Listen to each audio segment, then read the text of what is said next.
If you were a kid in the United States in the 2000s, then Saturday morning cartoons were likely an essential part of your week. And if you were a fan of Winx Club, Pokemon, or Yu-Gi-Oh!, you more likely than not spent at least part of your Saturday watching 4Kids TV. 4Kids TV is a name that has gone to live on in infamy, especially in the eyes of anime fans. While it was the company responsible for introducing a lot of us to our favorite shows, it was also known for its extremely questionable dubbing decisions and somewhat shady appearing business practices.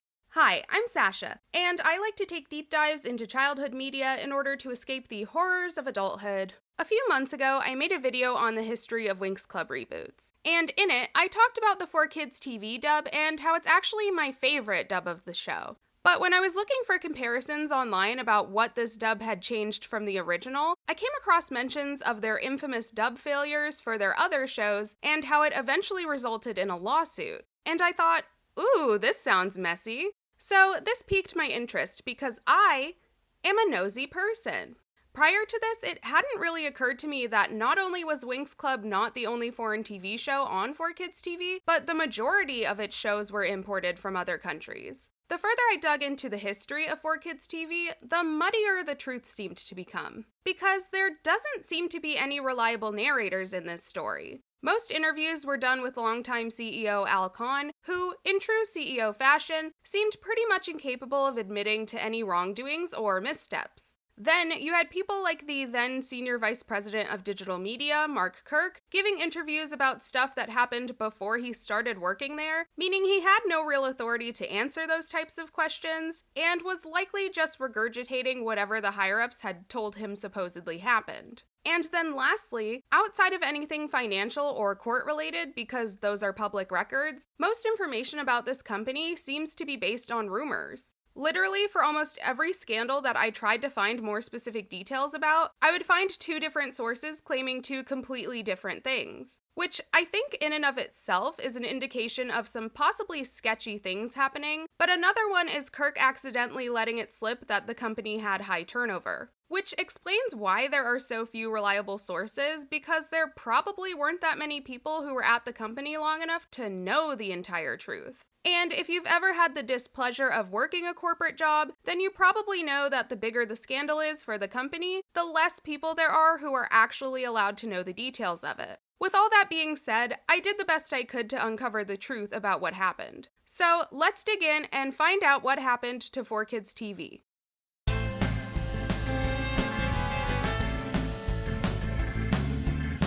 While the main focus of this video is 4Kids TV specifically, it's important to point out that 4Kids Productions, which was responsible for 4Kids TV, was actually a subsidiary company of 4Kids Entertainment. There's a lot of overlap between the two, so when I say 4Kids or 4Kids TV, I'm generally referring to both or the company 4Kids Entertainment as a whole. 4Kids TV was the name of the television block where they broadcasted all their shows, whereas 4Kids Entertainment was responsible for licensing. So all the toys, DVDs, trading cards, that was all handled by 4Kids Entertainment.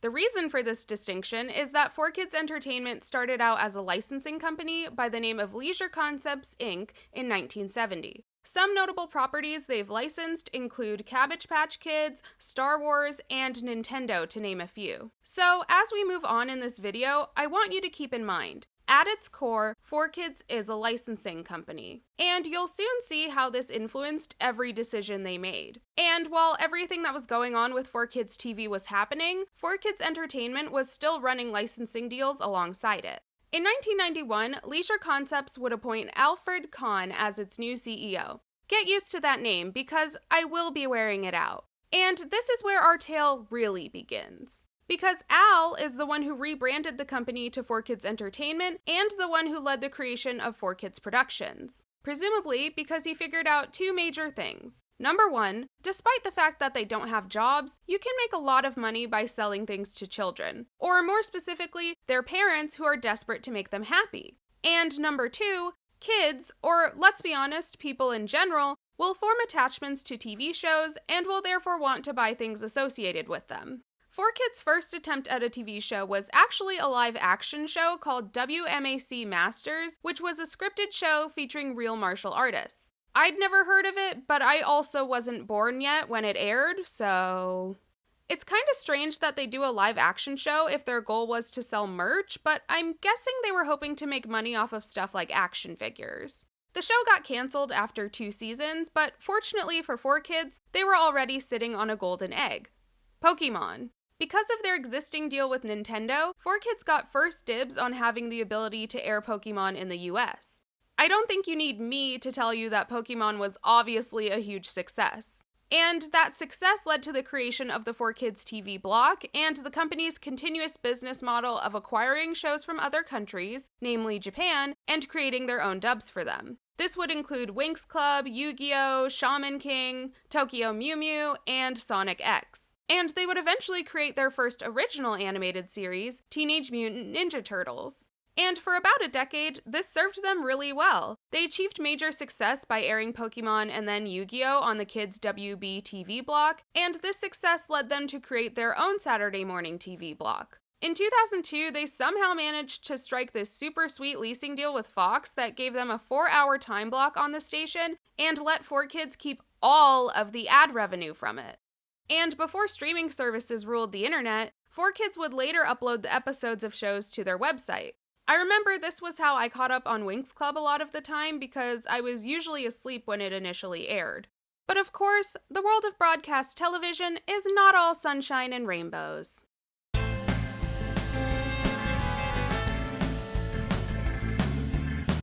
The 2 biggest criticisms that have been made about 4Kids TV since it started airing, and probably will be until the end of time, are that 1, it would heavily censor shows to the point of changing entire plots, and 2, it overly westernized certain aspects of the shows. So let's start with the censorship problem.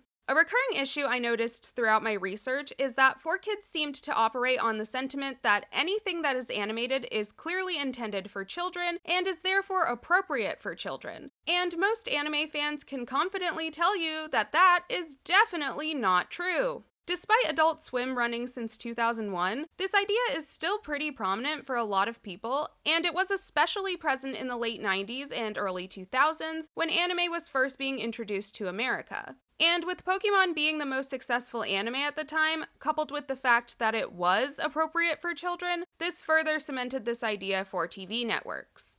Now, everyone has different opinions on what should be considered appropriate for children, which is why America has this thing called the Federal Communications Commission, or the FCC, to help regulate this. And on top of that, each network has its own broadcast standards and practices department to regulate their content based on their own interpretations of FCC guidelines. Which means even with regulations, there's still a lot of variance. So even though 4Kids was responsible for the content that aired during their 4Kids TV block, Fox would be held responsible if there were any violations of the FCC guidelines. And because of that, any and all content that 4Kids TV wanted to air had to be approved by Fox's Broadcast Standards Department. And from what I can tell, Fox's department seemed to be among the most strict, particularly when it came to animation. Even though a lot of these shows involved battles in some capacity, Fox had a particular aversion to death, mentions of death, and characters being put in life or death situations.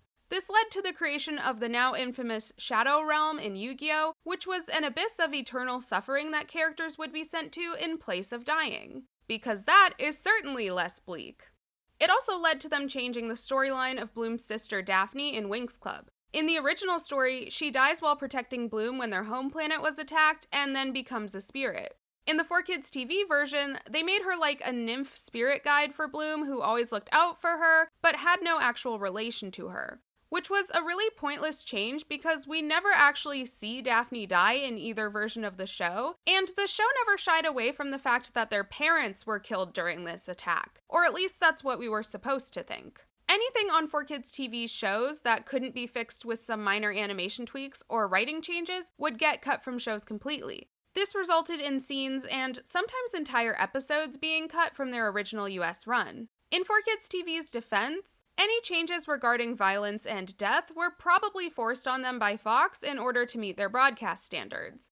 But that's only one piece of the puzzle, because it still doesn't explain why there were so many changes done to westernize the shows. There were a couple of changes that I would say objectively made sense to do, like changing Japanese text to English makes sense so that the audience can read it, and keeping in mind that this was the early 2000s, changing some character names from Japanese to English ones made sense so that they'd be easier for American kids to pronounce and memorize. But 4Kids would make a lot of other pointless changes for seemingly no reason. Like in Winx Club, some of the planet names were changed even though the original names weren't hard to pronounce. Domino was changed to Sparks, I guess because it wasn't on the nose enough, and Andros was changed to Tides. But then they kept the planet names of Linfea and Solaria. Because Winx Club was Italian and therefore more aligned with Western culture, it didn't suffer from as many of these types of changes as the anime shows did. One instance that I've seen referenced so many times during my research is a scene in Pokemon where the characters are eating onigiri, but the dialogue was changed so that it was referred to as donuts.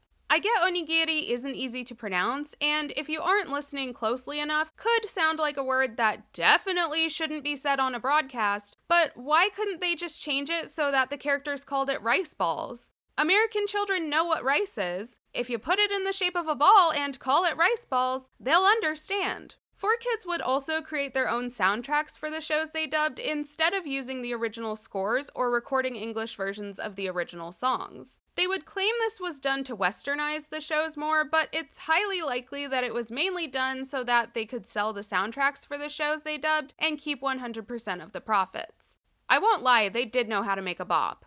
Apparently, former 4Kids employees have claimed that this westernization was done at the request of the Japanese studios to help boost their chances of being successful in the West, but I had trouble finding any direct quotes that confirmed this, whether it was from 4Kids or the Japanese studios. What I did find was a quote from CEO Al Khan, where he straight up says that they westernize the shows so that children in English-speaking countries will understand them. That's it. No mention of it being done in partnership with the studios they got the anime from. That doesn't mean it wasn't true, but it's odd that he wouldn't say anything if that were the case, considering he was responding to criticism of this decision later in the same interview.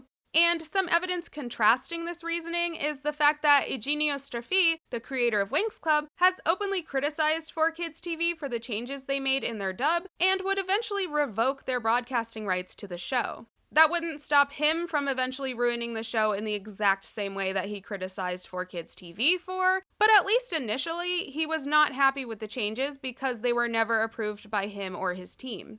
In another quote that aged very poorly from that interview, Khan's response to criticism of 4Kids dubs by anime fans was basically that they wouldn't be able to make enough profit from anime fans alone, and therefore they needed to make the shows more palatable for the masses. It's wild that the person who was kind of a pioneer in bringing anime to the US lacked the understanding of anime's existing mass appeal to adults. I think the harsh reality is simply that these were the viewpoints of a white American man born shortly after World War II, who at the time was in his late 50s and didn't seem to have any particular interest in learning about other cultures beyond how he could profit from them. Any missing nuances or plot points didn't matter to 4Kids, as long as the simplified plots could be understood by the children they were trying to sell stuff to.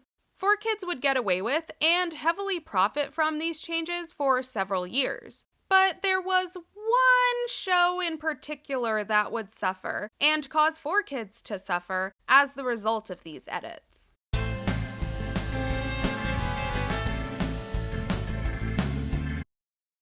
The name 4KidsTV incites mixed feelings in a lot of people, but there's one group of people who generally experience anger, if not rage, when they hear this name. And that group is the One Piece fanbase. And you can't really blame them, given that the 4Kids dub of One Piece is often named as one of the worst anime dubs of all time. And the amount of censorship they had to do in order to air it on a Saturday morning cartoon block was so bad that literally everyone hated it. Older fans were rightfully angry at it basically becoming a completely different show, and small children, who most likely were not One Piece's intended audience, didn't seem to like it either. So thanks to 4Kids, the show flopped during its initial run in the US. But as we've previously discussed, 4Kids was not a stranger to dubbing or censorship, and up until this point, they'd done so with quite a lot of success. So what the heck happened with One Piece? There are two versions of this story floating around the internet, and amazingly, they come from the same source. Referring to the messiness I was talking about earlier, both versions of this story were spread from a single interview that Mark Kirk did with the Anime News Network in 2010. The most commonly spread version is that in 2004, 4KidsTV really wanted to fill the gap in female viewership.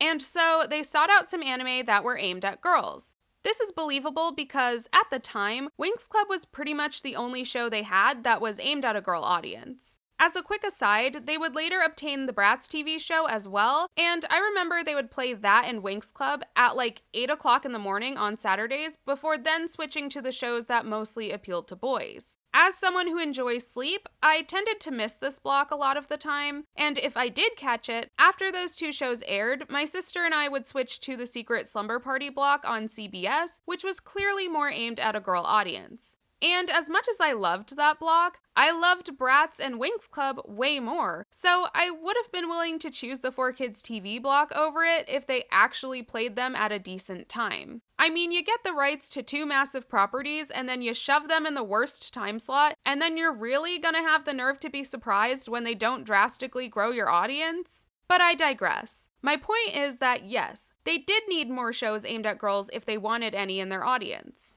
So anyways, in this version of events, in order to grow their female audience, 4Kids apparently set their eyes on the show Ojamajo Doremi, or Magical Doremi, which was owned by Toei Animation. And despite Toei already having several successful animes under their belt, like Sailor Moon, Digimon, and Dragon Ball, they apparently were so desperate to get this little show called One Piece off their hands. So desperate, in fact, that they refused to sell the rights to Magical Doremi to 4KidsTV unless they also bought the rights to One Piece. And 4Kids, they wanted Magical Doremi so badly, and they took one look at One Piece and thought, hey, kids like pirates, so they went along with it, only to later realize that it wasn't as kid-friendly as they thought. And so, saddled with a show they didn't actually want, they purposely created a subpar dub in the hopes of it being canceled before their contract expired so that it wouldn't be their problem anymore.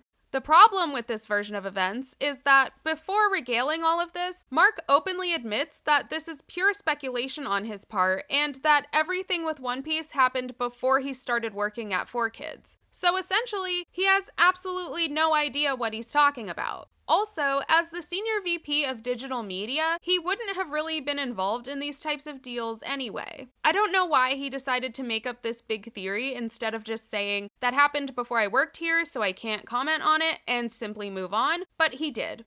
This was also just stupid of him to do because he's essentially slandering Toei Animation by accusing them of shady business dealings, and they probably could have sued him for this if they wanted to.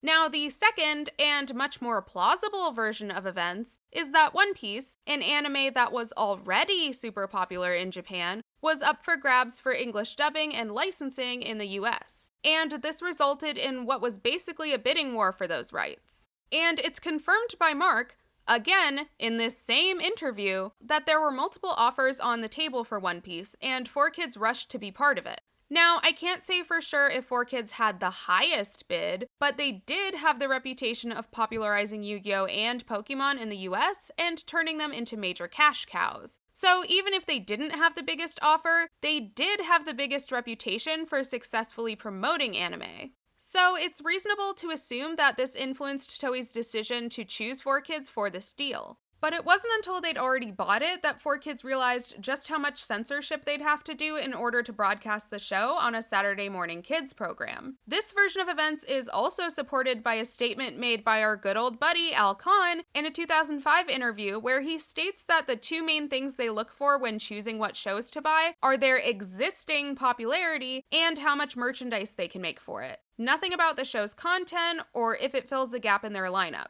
No, the only detail they look for is how much money they think they can make from merchandise sales. Amazing mindset for a TV network. To be fair, some of the blame for this does still fall on Toei Animation. While this version doesn't paint Toei as some big bad villain forcing people into deals, it does showcase that they also should have done more research before striking this deal. Because at this point, 4Kids already had a reputation for its censorship and writing changes in its dubs.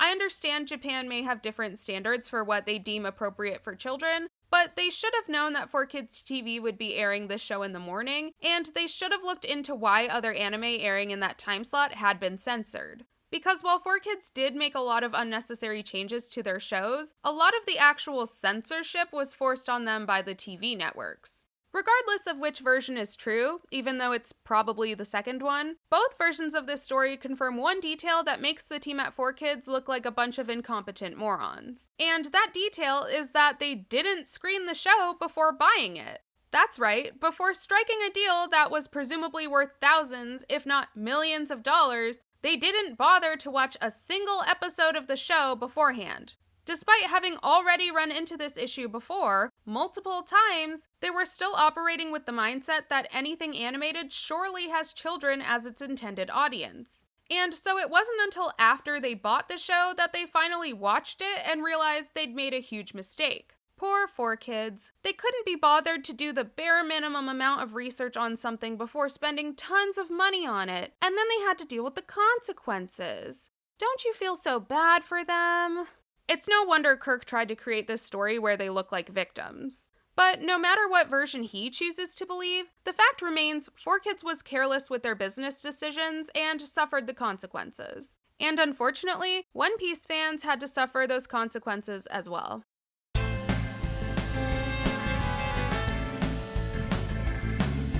While the One Piece fiasco would severely damage 4Kids TV's reputation among audiences, there were some other things brewing behind the scenes that would also ruin its reputation as a business. In 2006, 4Kids lost the rights to Pokemon, which had been the fail-safe moneymaker for pretty much 4Kids TV's entire existence. They would permanently lose the rights to Winx Club in 2009, and given that 4Kids never dubbed or distributed the first Winx Club movie that came out in 2007, it's clear that their relationship with Rainbow was already on the outs and they wouldn't be profiting from it anymore. And after majorly screwing up with One Piece, it's safe to conclude that 4Kids was consistently losing money from 2006 onward. That's not just speculation, it's actually backed by their financial reports.